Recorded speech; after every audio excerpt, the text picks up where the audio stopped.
অন্ডালের মদনপুর জমিদার বাড়ির পুজো ঘিরে এলাকায় থাকে সাজো সাজো রব। পারিবারিক পুজো হলেও গ্রামের সকল প্রকার মানুষ এই ব্যগ্র বাহিনী মায়ের পুজোয় অংশগ্রহণ করতে দেখা যায়। অন্ডালের মদনপুর জমিদার বাড়ির দুর্গাপুজো আজও প্রাচীন কথা মেনে ব্যগ্র বাহিনী রূপে পূজিত হয়ে আসছেন। কথিত আছে অন্ডালের মদনপুর জমিদার বাড়ির পরিবারের প্রথম জমিদার মহেশচন্দ্র চট্টোপাধ্যায় আজ থেকে আনুমানিক 217 বছর আগে এই পুজো শুরু করেছিলেন।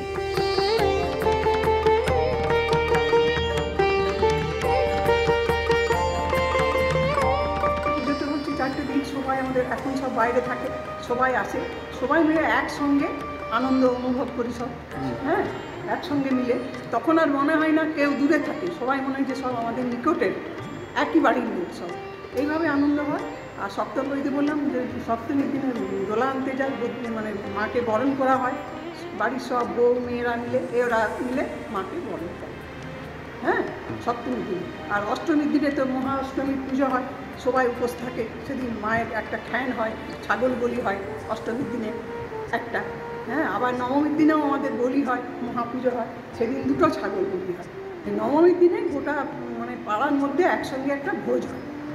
এখন সবাই মিলে বসে খাওয়া। আগে এটা বিরাট হতো, গ্রামের বাইরের লোক আগে খেত, কিন্তু এখন তো সেটা সম্ভব না। এখন পাড়ার মধ্যে সবাই মিলে আগে যেভাবে পুজো হয়ে আসতো সেইভাবেই কি পুজো হয়ে আছে এখন? পুজোর ইয়েটা ঠিক আছে আগের মতনই, কিন্তু আড়ম্বরটা নেই। এখন অন্য বাহ্যিক আড়ম্বর হয়েছে। আগে লাইটে দিয়ে ছিল না, এখন লাইট আলো ঝলমল পুজো হয়, আগে সেটা ছিল না। হ্যাঁ, আগে ওই হ্যাসেকের আলোতে পুজো হতো, এখন এটা হয়েছে বাহ্যিক মানে সৌন্দর্য। হ্যাঁ, কিন্তু ওইটা চলে গেছে। হ্যাঁ, এইভাবে আমাদের এখন পুজো কাটছে, তবে এতেই আমরা খুব আনন্দ।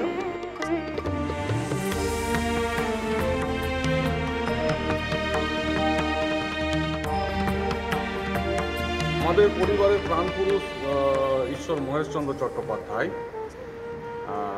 যার স্বপ্নের মা হচ্ছে আমাদের এই মা দুর্গা, তারই দ্বারা প্রতিষ্ঠিত। তো আজ থেকে আনুমানিক 217 বছর আগে উনি এই মা দুর্গা প্রতিষ্ঠা করেন। তখন এইরকম মন্দির ছিল না, তখন এত বৈভব ছিল না, ক্রমশ এটা বেড়েছে।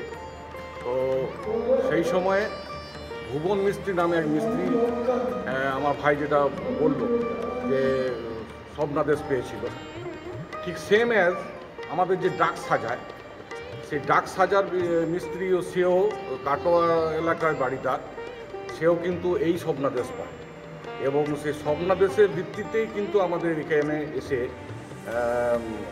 এই ডাক সাজানোর প্রক্রিয়াটা এখনও পর্যন্ত চালিয়ে যাচ্ছে। তো তারা অলরেডি শুরু করে দিয়েছে, তাদের কিছু প্রতিনিধি এখন আসছে, এসে পরে ঘর দুয়ার বাগাচ্ছে। তো এই পুজো কদিন আমরা একদম চরম হইচই করি, এটাই আমাদের গর্ব। চ্যাটার্জি পরিবারের পারিবারিক পুজো, তাই তার পরিবারের সদস্যদের আর্থিক সহযোগিতায় এই পুজো চলে আসছে। শহর অন্ডাল থেকে তাপস গোপ, কলকাতা টিভি।